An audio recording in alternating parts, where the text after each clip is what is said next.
someday somebody else is going to go look at your code and then spend 2 hours trying to figure out what you did in one line, when 10 lines would have made it absolutely clear in 2 minutes. And so those are the sorts of things that no matter what your stack is doing that you have to do. Welcome to SaaS That App, building B2B web applications, the podcast where we share real-world stories, practical advice, and tech insights for those building or thinking about starting a tech-enabled business. I'm your co-host, Aaron Marchbanks. And I'm Justin Edwards. Each week we bring you the stories, strategies, and insights you need to build your SaaS or tech-enabled business smarter, not harder. Let's dive right in.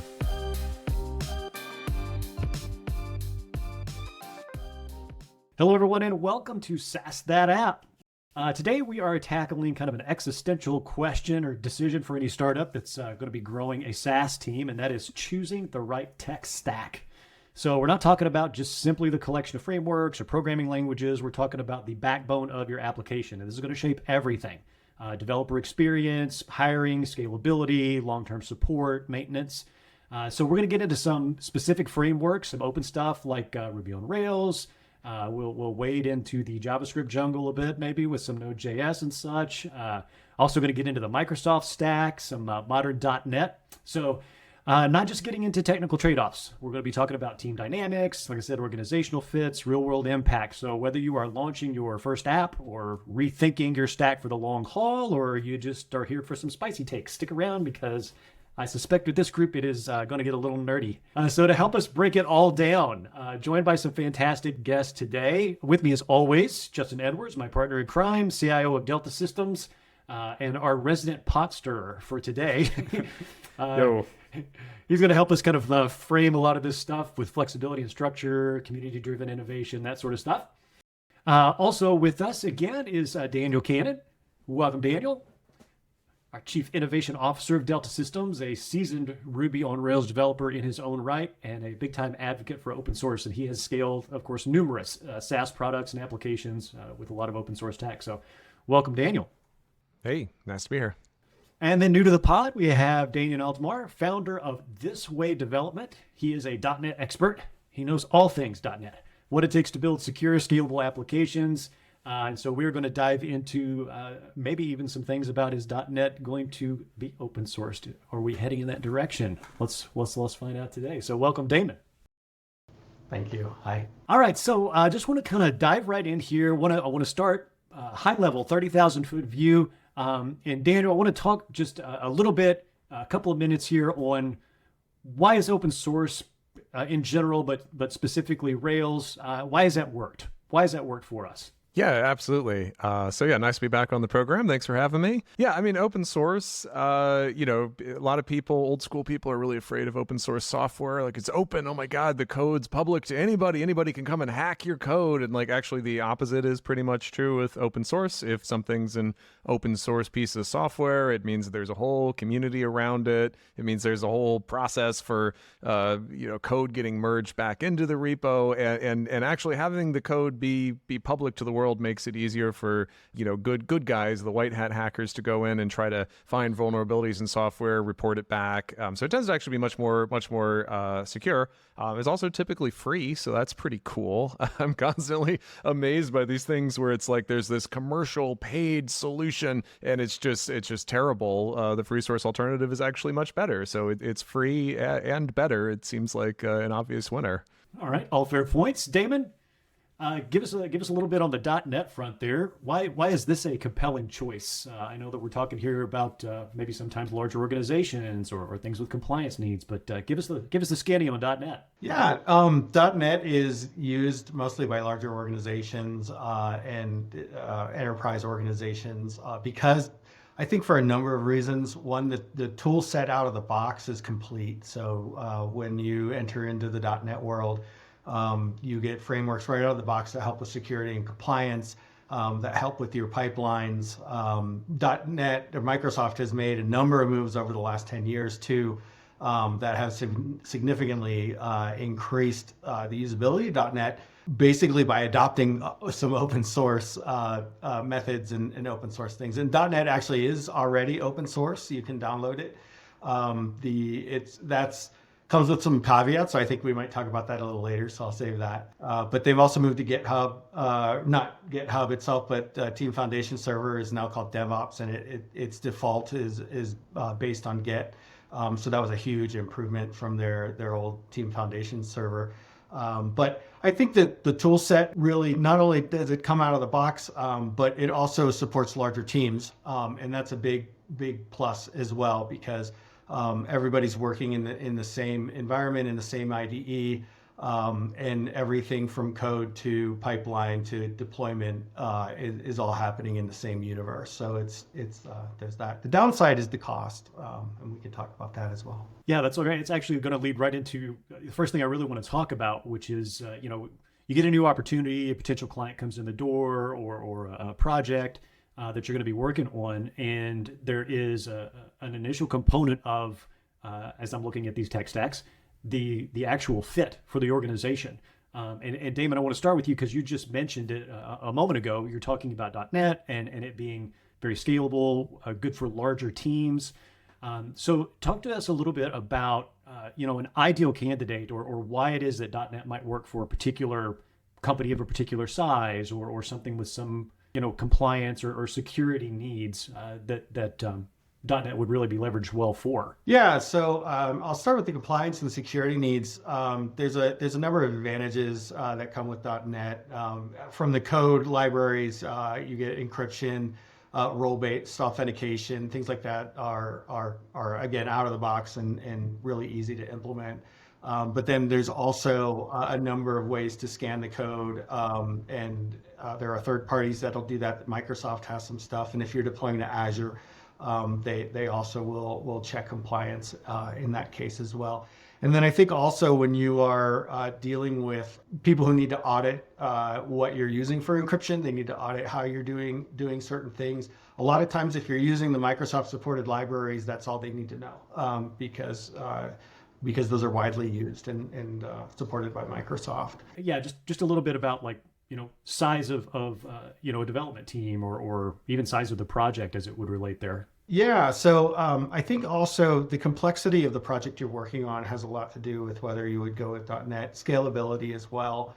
Once things get scaled to a very large scale, if you're deciding between something like Ruby on Rails and .NET or even other things, you can only scale Ruby on Rails so far. And I only say that because of the experience that Twitter had with it. And I think it was a good choice for them in the beginning, but once they got too big, they had to look for other technologies. So Microsoft technologies will scale to that level that's needed as well. But also separations of concerns and abstractions work very well with the .NET project organization.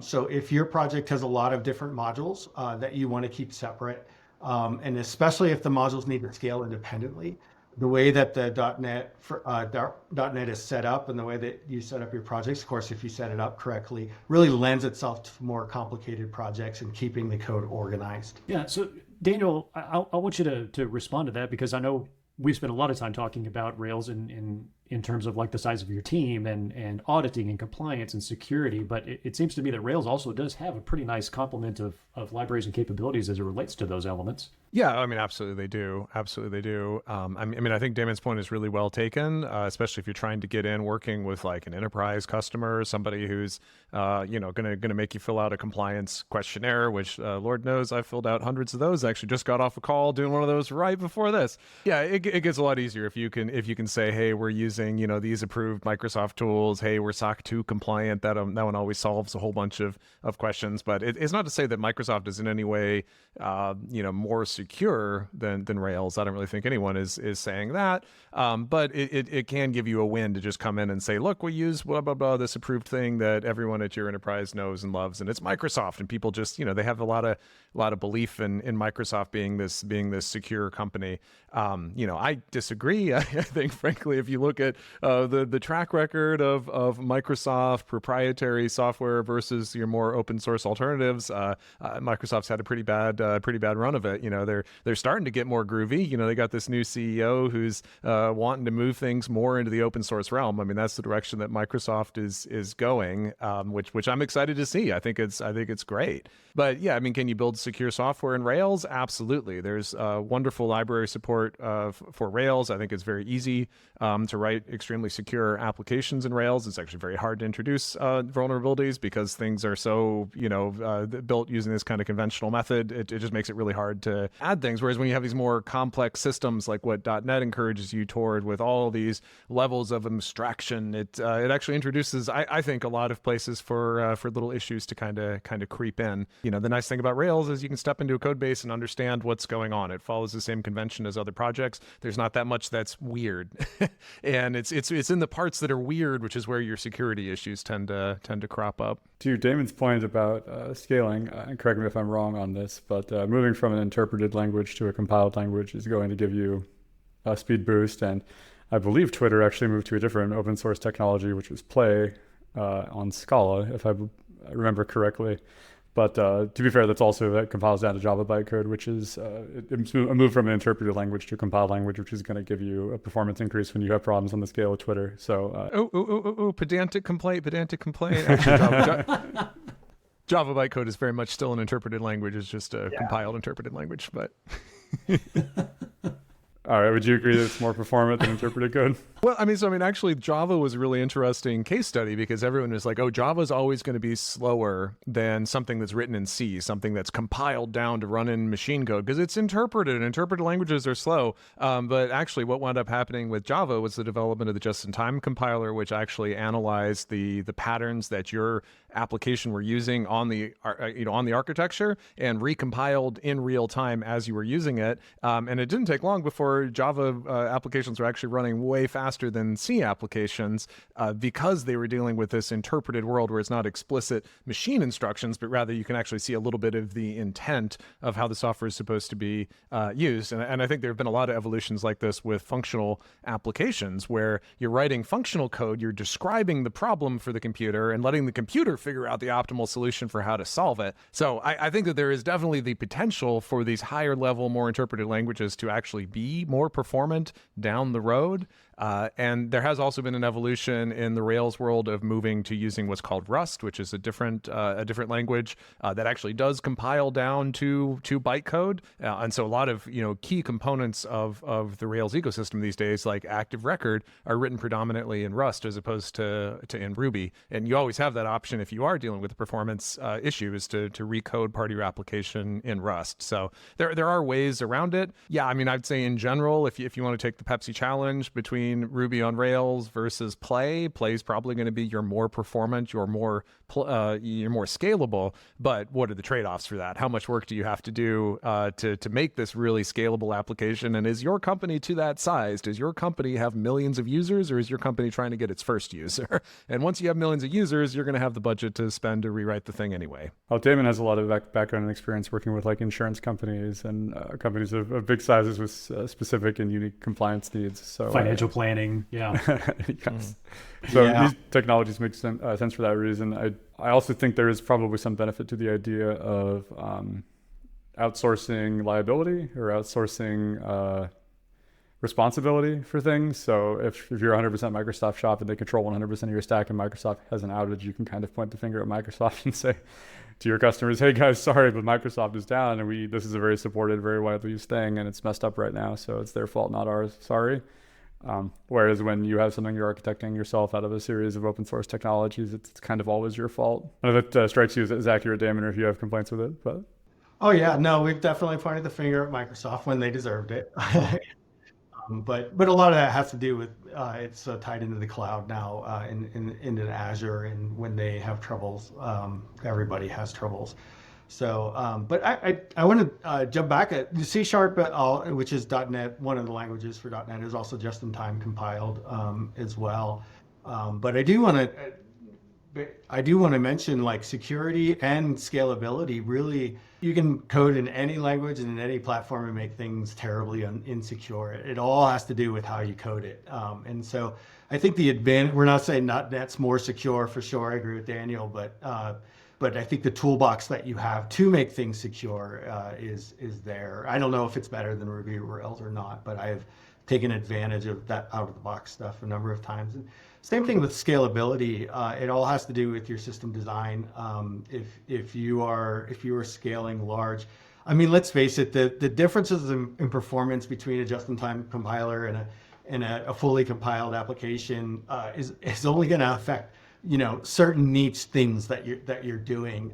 Performance right now, a lot of coders really worry about performance where they don't need to. One more thing within this kind of realm of organizational fit before we move on to another topic is, and one thing we haven't really touched on, and Damon, I want you to kind of lead us here on this one, but something that I have fought with clients on, or I would say discussed in strong terms with clients, is if they already have existing technology, if they already have an existing stack, if they have a suite of applications, whether or not you're necessarily trying to tie to them, is the technology that they already have in-house a large piece of a consideration for an organization when they're deciding what they're going to be using for this new application or new feature that they're building out? Yeah, I think there absolutely is. Like I would never walk into a company that has millions of dollars invested in a certain technology and say, no, in order to do this, we're going to have to switch technologies. I'm a big believer in being a little tech stack agnostic. There are a number of decisions, that help you make that decision. But at the end result, they're all doing the same thing, in different ways. So there are advantages and disadvantages. Now, if somebody came in and I think what I hear a lot is it's getting slower and slower to develop, using our existing tech stack. Things have grinded to a halt. It takes forever to make, this change or that change. And I think that can happen not necessarily by the technology stack, but by the use of the technology stack and not having good design that is able to take them forward. So if I came into a company like that, we would then revisit the question: are we using the right tech stack for what we're doing and the resources that we have available, the human resources that we have available? And maybe we are, maybe we aren't. But I think that's a good question if they're having trouble with their software development lifecycle. Yeah, and Daniel, kind of the same question, but even more focused on, because we have had situations, even somewhat recently, where maybe the technology that's currently being used is not necessarily best fit for this new thing or this new application or this new SaaS, even though the stack already exists for what it is that they're using. Is that something that you find a lot, or do you agree with Damon that is something that the default position is let's stay with what you got until proven otherwise? Yeah, I mean, absolutely. I think in general, if you've made a large investment in your technology stack, even if those aren't the decisions I would have made from day zero, we're not going to pivot you out of that. We're not going to be like, oh, you wrote this entire thing in Node. I hate Node. Let's now do it in Ruby on Rails because that's all we do. There have to be really, really compelling reasons to embark upon a rewrite. That said, if you're just starting out your company, if it's brand new, if it's small, now is the time to make those right technology choices. And I would say, I'd love to invite Damon to disagree with this, but I would say for your typical startup, for your typical small company, you're launching a new SaaS product, I would say that .NET is probably not the right choice for that. I would say .NET is probably more for a larger, more enterprise application as opposed to a small startup. But would you disagree with that, Damon? I think that if you need to get a prototype out fast and you have a smaller use case, like Twitter is another good example, and I think the correct choice for them was Ruby on Rails because Twitter is very simple. It just needs a lot of volume, but they didn't need that when they first started out. They just needed to get it out there. And you can for sure stand up stuff way faster in Ruby on Rails and .NET. .NET takes a lot of thought towards design. You don't have to do it, but you really should because it gets really messy. Like, Daniel was saying earlier, these weird things that you find. Generally in my shop, I don't give coders opportunities to decide what goes where. Everything is already mapped out because .NET can get really wiry and crazy and a big ball of duct tape. But if you keep it under control, you can control the code and understand the code very well, especially in C#. And to me, that's another really important point is the cost of applications is exponentially higher after they go live. And so that comes into the decision of a tech stack as well, because if it's going to move and shift the whole lot, you want to invest in the design up front and make sure that the code is readable. Code is very expensive. And so I'd much rather see coders like to do things in as little lines as possible. Well, that's great, but I can't read that and know right away whether it has problems or not. And so someday somebody else is going to go look at your code and then spend 2 hours trying to figure out what you did in one line, when 10 lines would have made it absolutely clear in 2 minutes. And so those are the sorts of things that no matter what your stack is doing that you have to do. Yeah, I think the emphasis on code readability on top of performance or over performance is in general the right call. People, humans, programmers are very expensive. Machine cycles are very inexpensive. So if you run something that's 10 times slower, who cares? If it becomes a performance problem, you'll find out and then you can pay someone to fix it. But if it's easy to read, that's actually a better place to start than it's a super performant or super fast. So I want to shift this just a little bit then, still thinking in terms of organization, but when we're going through these analyses and we kind of have the two buckets, if you will, of an existing organization, perhaps with an existing tech stack, and we're building out some new SaaS versus a startup type situation, and we're getting into decisions about hiring.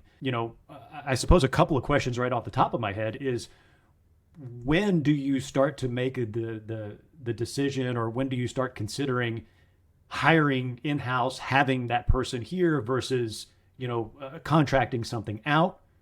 And what does the pool look like? As we get into these generally two types of technologies that we're talking about here, is it easier to find one type of developer than another?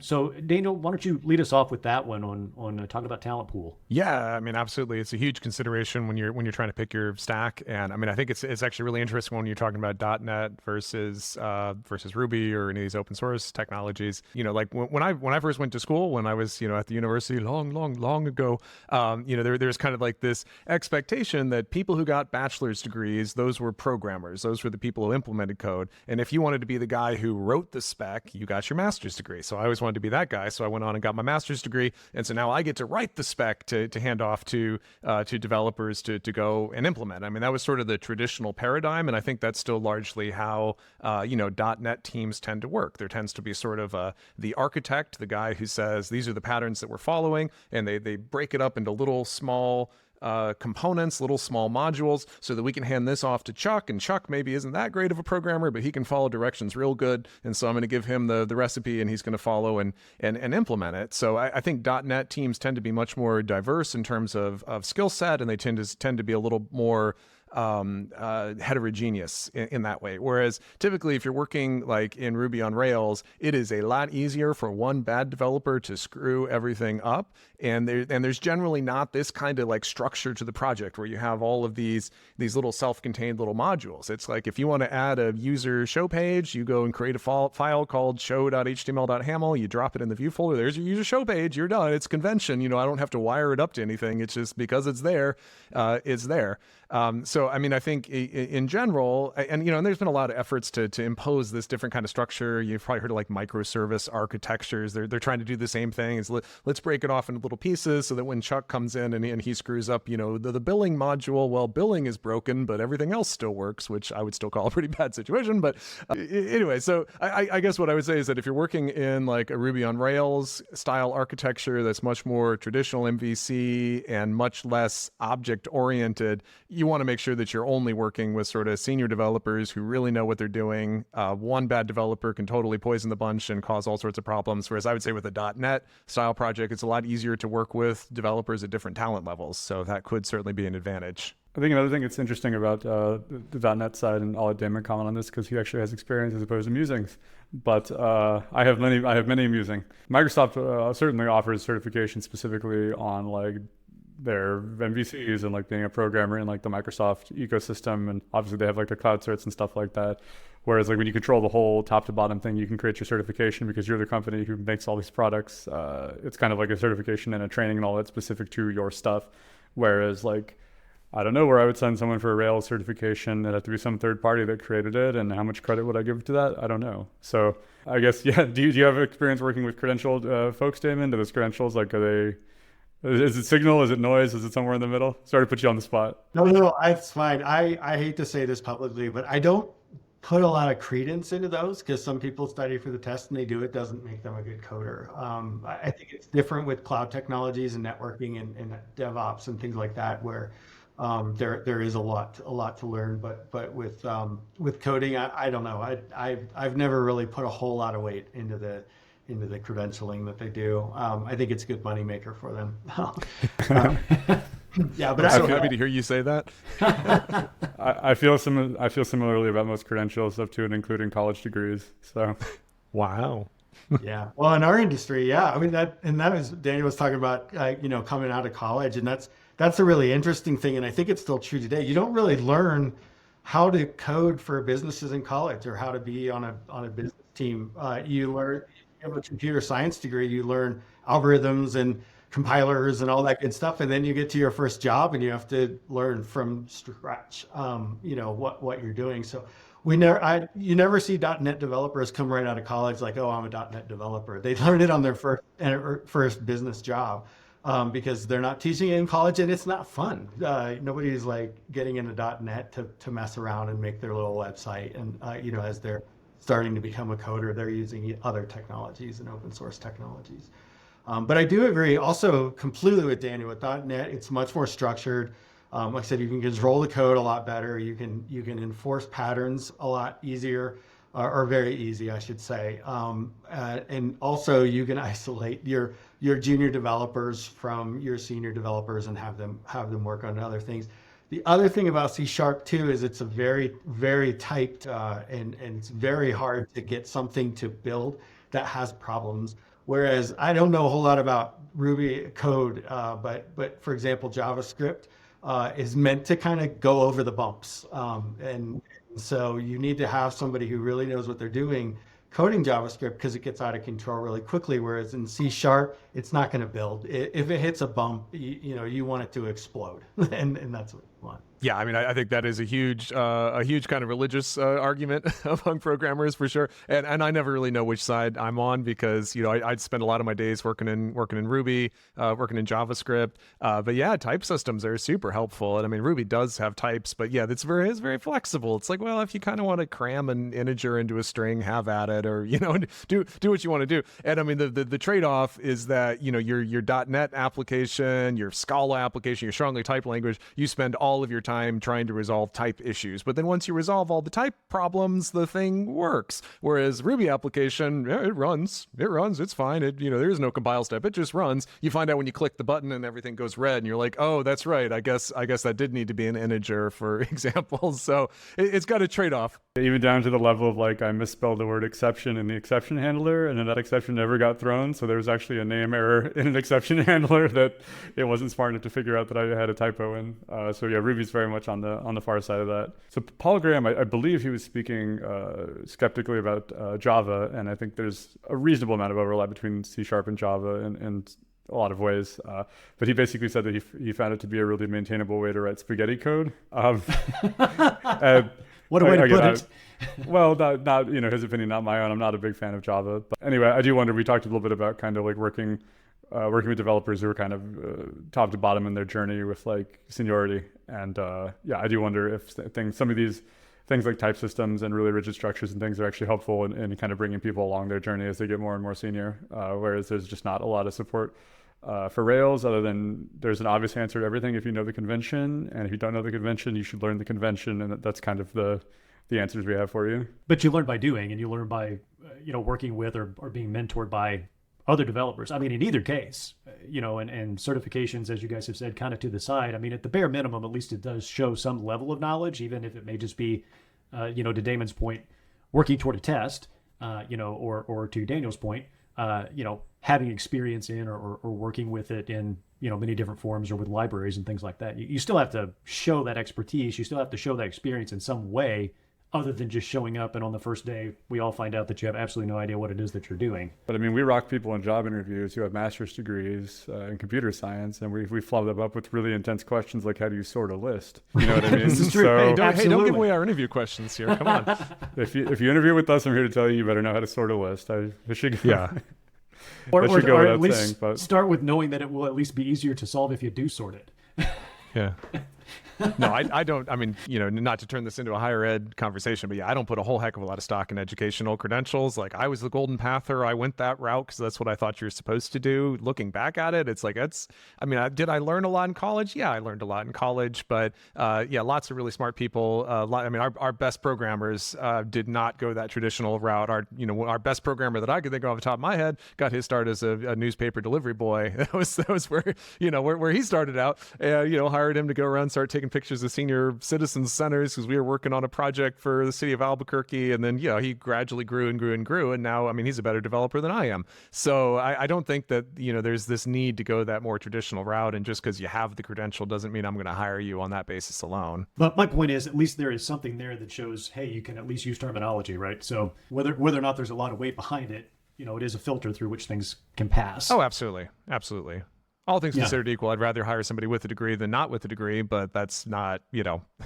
it's certainly not a decision criteria for me. Yeah, for our job postings, it's listed as a desirable trait as opposed to a required trait. Yeah, I agree too. And in computer science, and especially guys my age, I won't give away my age, but I went to college around the first internet bubble burst, and or right before it rather, and so the internet was really kind of just taking off.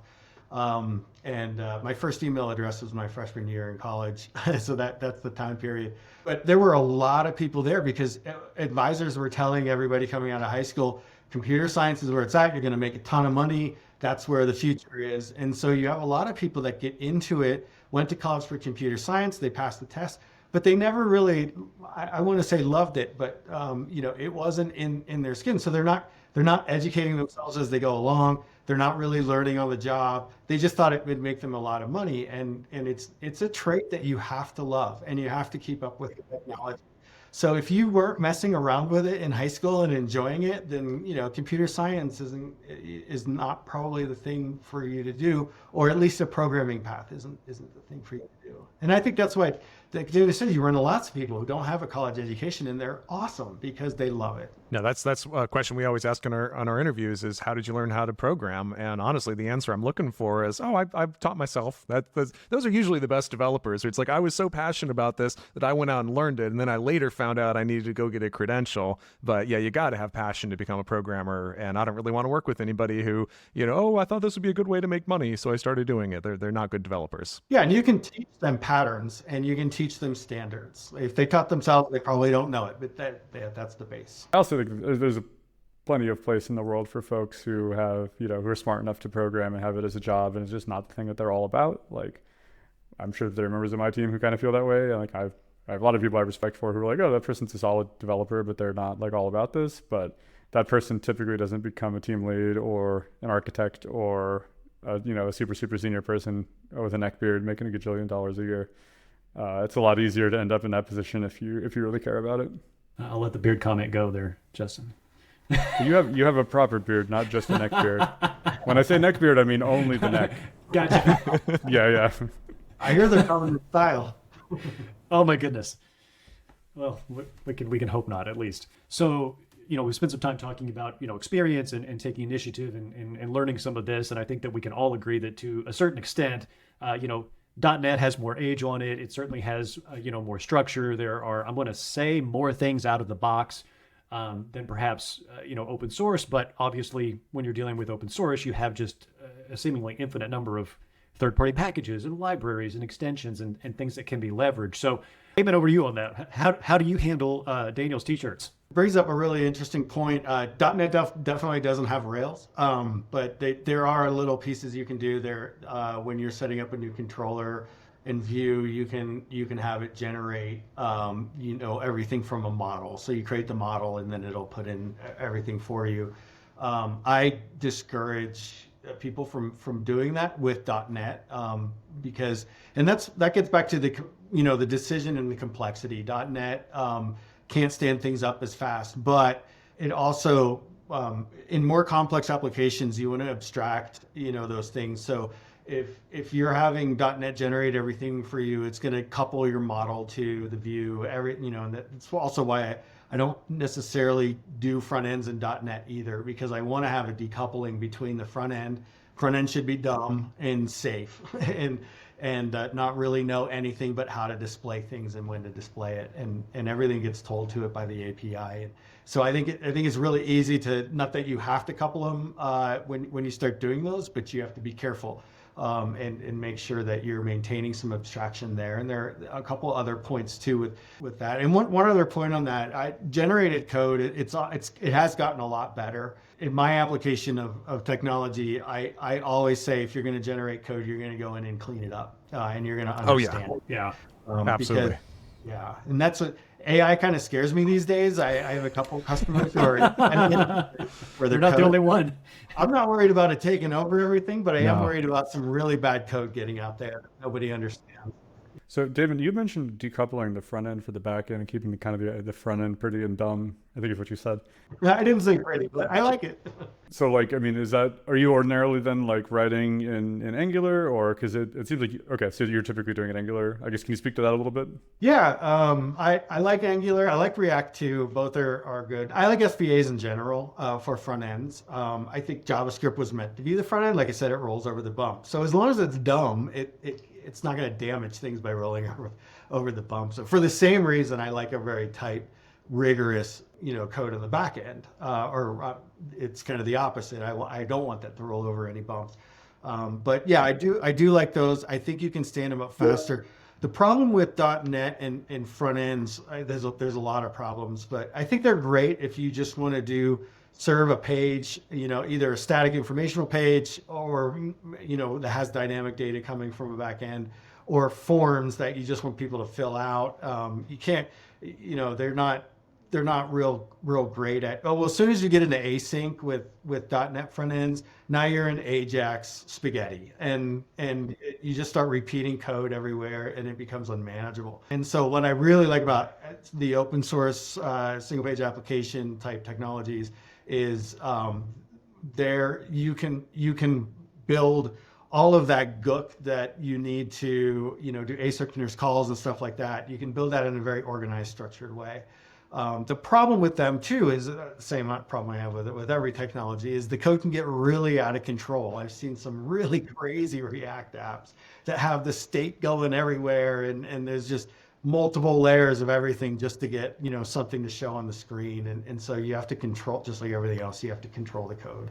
And maybe my limited capacity as a person, but the way that Angular deals with data and async and structuring things inherently makes tons of sense to me, and I just think that it pushes me towards writing things that at least that I understand, or that the way that it deals with state I can grok. I'm not always the biggest fan of it, but I kind of dig it.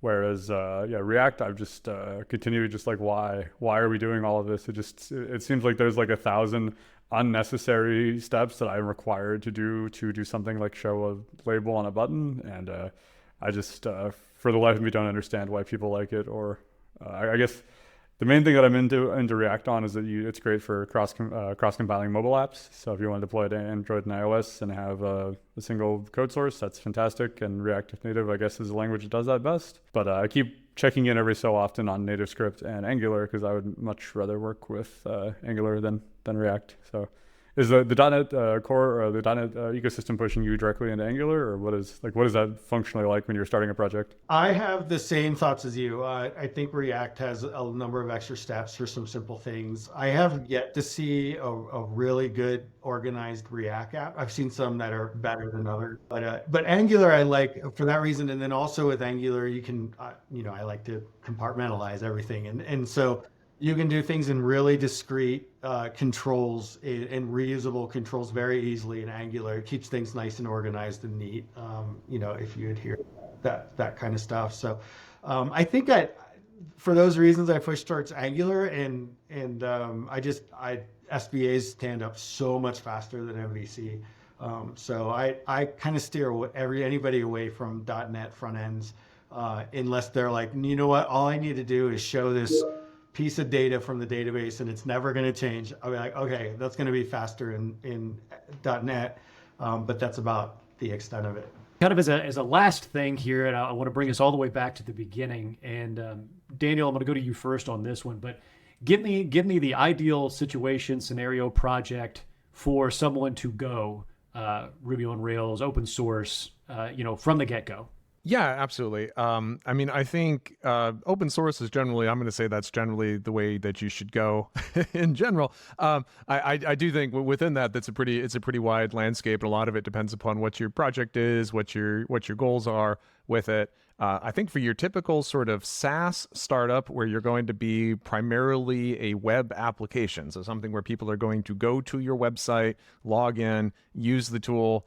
I think in general, Ruby on Rails is the direction that I'm gonna want to push most people to, for the reasons I've kind of been rambling on about this entire podcast here. I mean, I just think it's going to be the fastest way to build that application. I think it's going to be secure. I think it's going to be a really good choice. There's some separation there though, because it's important to keep track of everything I said there. If it's going to be a web-based application, so you're going on your web browser to the web application, you're creating a user account, you're creating a subscription, you're signing up, that would be the way I'd go. If you're going to be doing something that's much more of a mobile application, you're going to install this thing on your phone, and that's where 99% of the work is going to be done, is the user on their phone. Now you're going to have kind of two pieces to it. You're going to have one that's a mobile application, and then you're going to have an API somewhere. And, the mobile application there, I'm probably going to lean in favor of something like React Native, some kind of a cross-platform tool that you can compile out to multiple mobile applications. And the API piece gets to be a lot more dependent upon a lot of things. I think there are compelling arguments to try to do the API in Node or some kind of Node-based thing, just for code base consistency. You're doing your React Native application in JavaScript. Now your backend is also in JavaScript. It makes it a little easier to kind of couple these things. So I'm not opposed to that. I do think Ruby on Rails can be a good choice there as well. In general, though, that might not be my first thought unless you're also going to have a web application where people are going to log in and do stuff. I think there's a lot of good candidates. The time when I would recommend .NET to somebody, for me, is going to be very limited to you are already working with .NET Microsoft technology. That would pretty much be the only time I would say build something new in .NET. If you're dealing with SQL Server databases, if you're dealing with legacy ASP applications and all of that, it might make sense to build it in .NET. For the most part, though, if it's new development, if you're building something new, I personally would not go the Microsoft route. I personally would go more the route of doing something open source. Damon, you're smiling. So talk me into .NET. I would take the opposite approach, or maybe take the decision point and shift it way over to the other side. Because if you're doing something really simple or need to stand up a prototype, I think that makes sense to do Ruby on Rails. You can do it really fast. I think I'm going to be mean here, but if you care about your data, then you need a wow. on the back Those end. You care about your data? words. Use SQL Server? SQL Server? Fighting words. All right. No, not necessarily SQL Server, but I'm just talking about having a rigorous code base on the back end. I don't like having JavaScript, do business logic and system functions, especially with financial data and things like that. There's just too many little things that you could miss, and there is with every code. But I'm also biased. I most of my career has been .NET. It's where I came from. So as the architect and the person in charge of the design, .NET to me is much more natural to be able to control the code. I know I have a set of patterns that I'm using. So if somebody hires me, I'm also going to push to .NET because that's how I can build it in the past as well, just to be totally honest. But that being said, it's all about, like I said, it's all about the design. You can do good design and bad design with any technology. Justin, closing thoughts? Yeah, so I think one thing that makes .NET a little bit harder for small companies and SaaS founders is the added expense of running it, SQL servers and .NET. I guess I don't know if it's still true for .NET web services, but certainly for SQL Server, it requires a Windows install, which requires a Windows license. So you start pushing up your hosting costs kind of pretty quickly, pretty early, and that could be really hard for someone, for a company that's just trying to break even or get to a profitable month early on. And so maybe the answer is to re-implement. I think it's gotten a lot cheaper with Azure, though. I think that's more of an old problem. I mean, Damon, correct me if I'm wrong. I don't really consider hosting all that much being that difference between .NET and Ruby. You can have really inexpensive Microsoft databases in Azure, like $14 a month. They're Yeah. going to be and they're not going to be, to get to like enterprise size, you're spending thousands a month. So you can go anywhere, but you also don't, just because you're .NET doesn't mean you're using Microsoft SQL.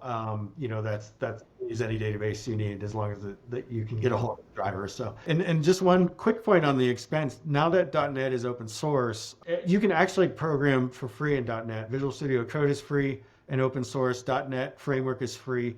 But the debugger isn't. The debugger is licensed. And a lot of the framework stuff, a lot of the packages we were talking about out of the box are also licensed.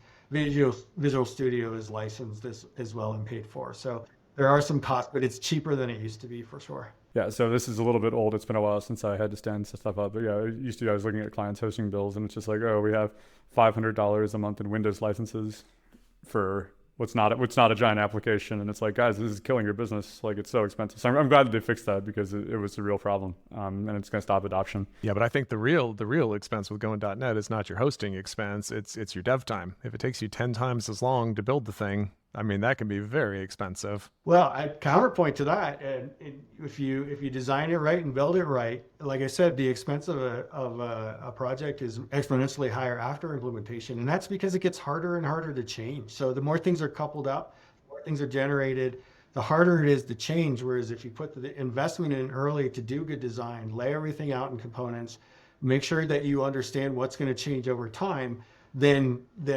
5 years down the road, you're still able to be agile, basically. I'd certainly say that, like, pushing someone who's coming with a new project, they're going to get started. If they want to start with something, this is a couple years old as well since I tinkered with this, but I was playing around with Elixir and their web framework, which I believe is called Phoenix. And I played around with Go and some emerging web frameworks for Go.